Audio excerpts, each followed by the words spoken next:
Just to let everyone know that the Purdue locker room is now open, which means the coach and Coach Painter and the players are on their way.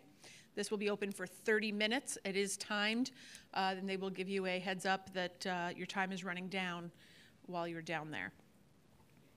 The Cal State Fullerton locker room will be open when they come for the press conference, which should be in about 15 minutes.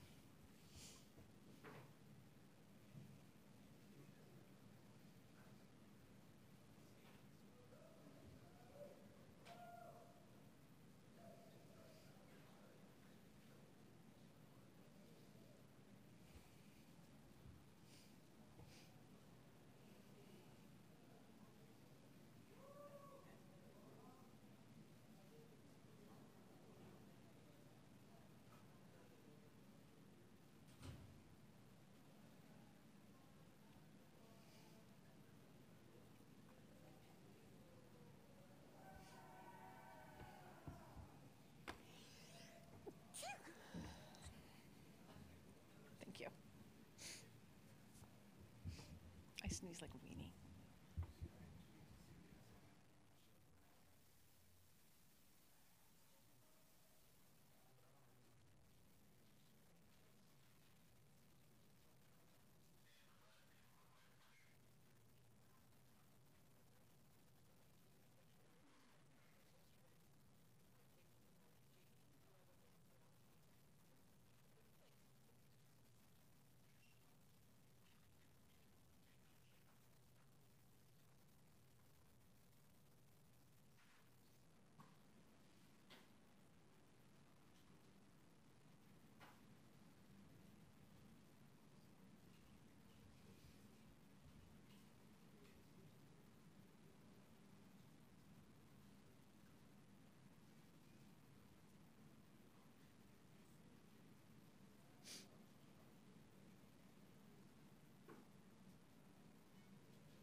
Coach.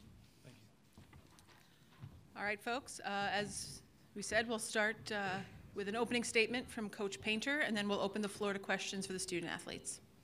I thought we did a really good job all around from a defensive standpoint. We knew what they wanted to do in their isolations and some of the things they run for Alman and Ahmad, who are two very good players, and I thought we did a good job of being in help and just making it hard on them. Alman obviously still had a really good game for them, getting 21 points, but I really like the effort that we had. We had a tough time kind of settling into the game from an offensive standpoint, and as we started to make a few more, I thought we had a really good run to start the second half, and our guys did a good job of finding each other, and we got into a good rhythm offensively. Questions for the student athletes, please. So Vince, Vito Churko, Detroit Sports Podcast Network, you had that crowd-pleasing block in the second half. What was that like with the crowd behind you, the Purdue faithful? I mean, how did that make you feel? Well, first I was upset I turned the ball over. But no, secondly, it was just hustling, making that hustle play, and just not giving up. You know, it doesn't matter what you're up in this tournament. You always got to play hard from the time of the tip-off to zero. So just try to keep playing hard, and just fortunate enough to go get the block. You know, it's the risk of getting dunked on or it's the risk of getting a block. So I took that risk. Vince, how thankful were you that Carson was making shots when it seemed like nobody else on your team was during that cold start? I mean, it's what he's been doing for us all year. He's always that guy that we can count on, it seems like, down the stretch to make a shot when we need it or be able to get his shot. So that's been big for us all year, and he's been consistent on doing it.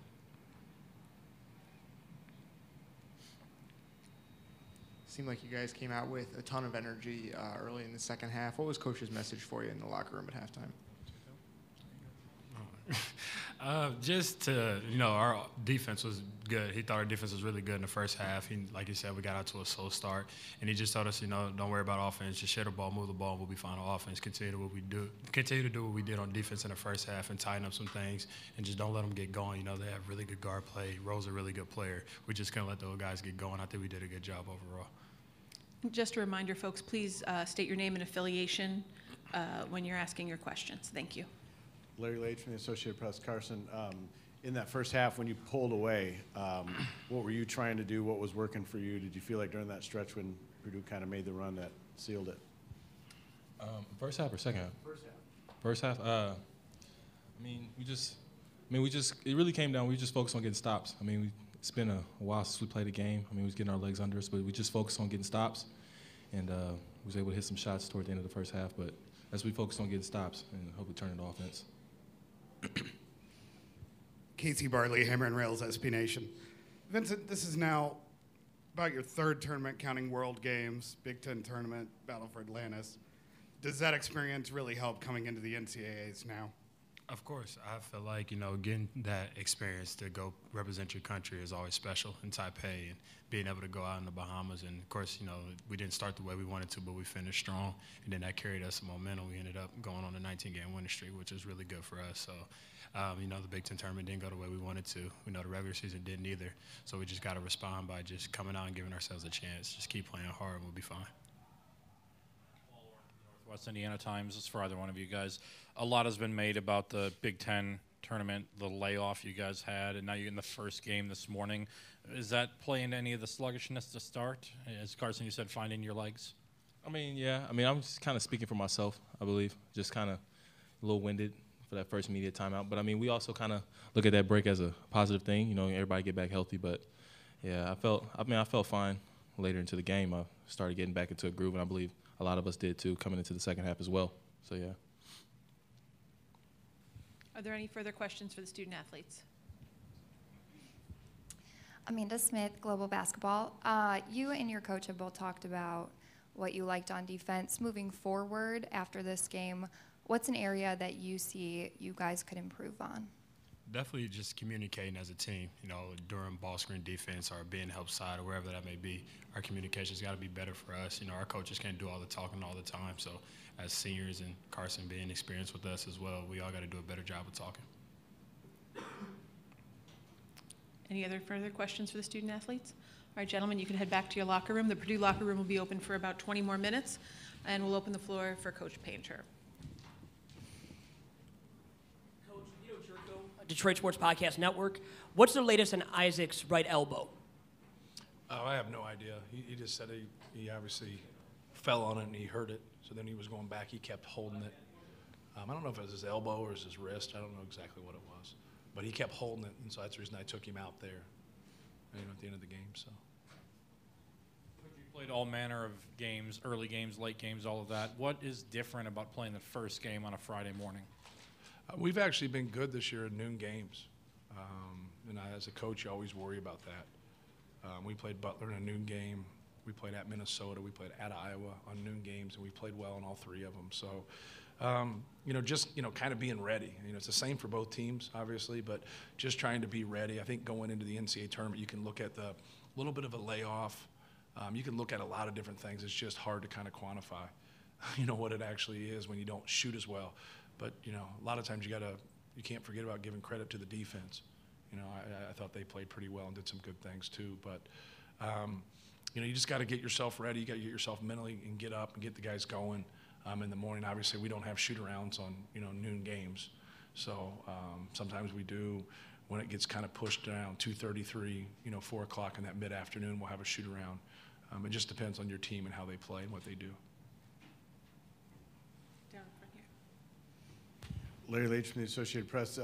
You wanted your guys to keep playing even though you were up huge. You got that block that was referenced earlier. Right. That pleased you, and also it seemed like Vince was back. Do you feel like Vince is back with his ankle? Yeah, I thought he played well. I thought he did some good things for us. He's a very versatile guy. So a lot of times, rebounding the basketball, passing the basketball, defending, doing a lot of different things for us. He obviously sprained his ankle a month ago. So anytime you can have those type of experiences and positive experiences, I think it just builds confidence. Oh, the block was a great play. They tried to jump switch at the play before, and we were trying to yell out, watch for that, and they did it again and got the steal. I thought that was just a great play. You kind of stayed with it, and anytime you kind of give one up, you want to get it back, and he was able to do that. Journal-Gazette, Fort Wayne.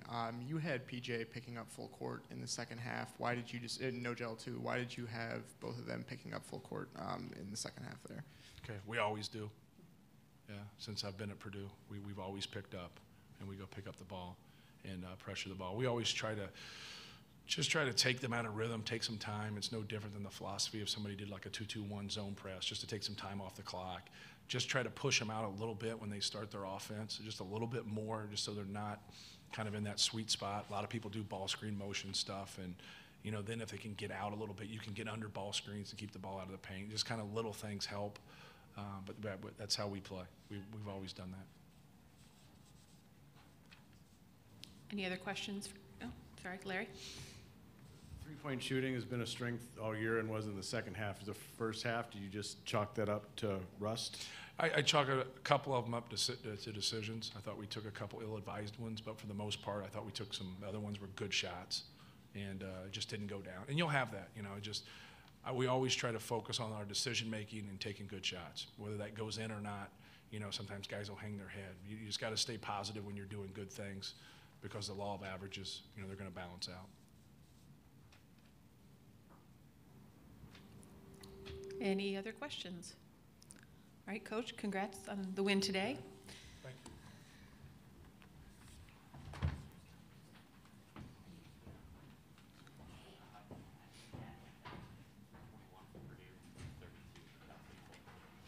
What's that?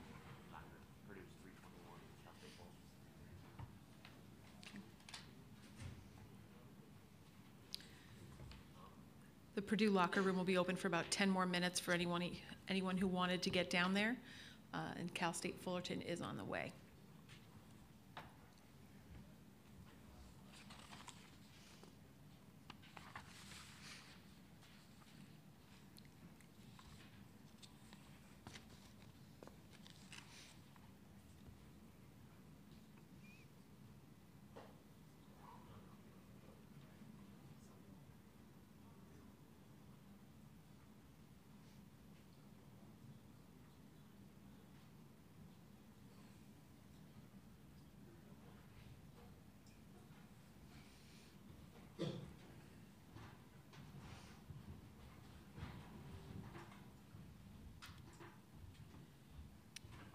Okay, folks, as we stated, we will start with an opening statement from Coach Taylor, who's joined on the dais by Kyle Allman Jr.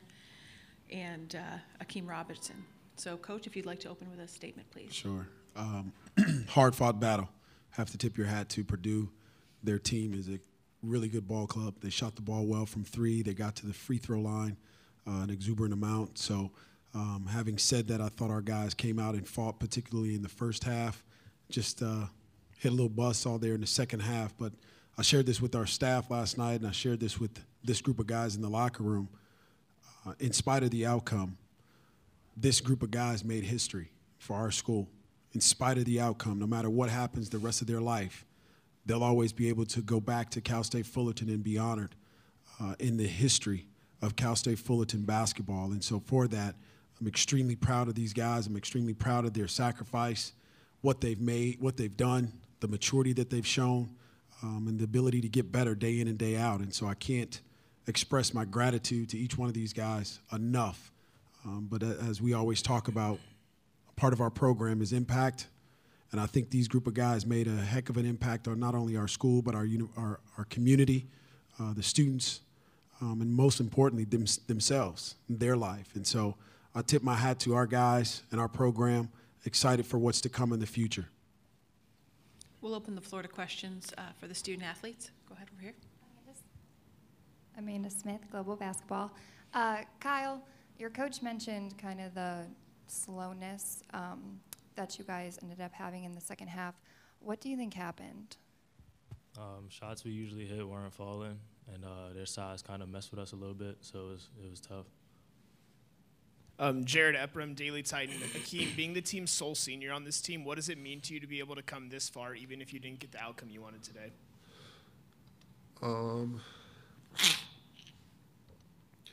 It means a lot because last year we lost in the semifinals to UC Davis, and this year we won the championship and came here. So it means that the work we put in over the summer really, really helped us.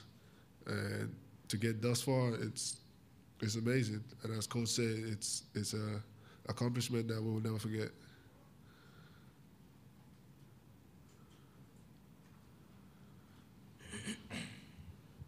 Nathan McHugh, Titan Sports. Kyle, what was the key to your efficient game from an offensive standpoint? Just being confident in my shot, being confident in the drives, and trying to get to the free throw line as much as I can. Just going high middle ball screen and just playing off that.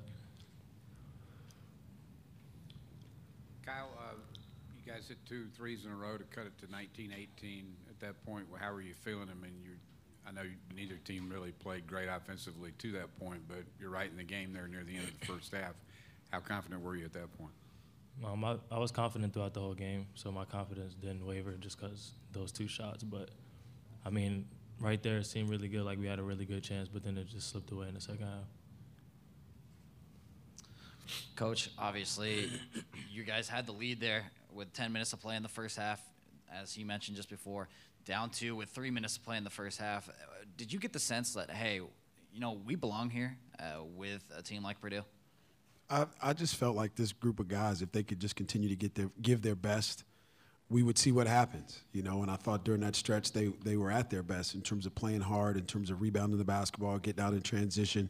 Kyle and Khalil were really, really aggressive, getting to the paint. We talked a tremendous amount about attacking the paint, and I thought if we could continue to do that, we'd give ourselves a chance to get some open looks. Just, in the second half, just didn't go the way that we had hoped it would go, just in terms of the open looks, didn't knock them down the way we did in the first half.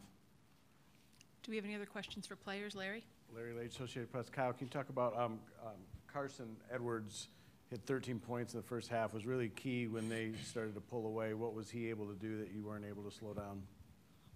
He's a good player. He started hitting shots off offensive rebounds and ball screens, and he just made some tough shots, got some good looks.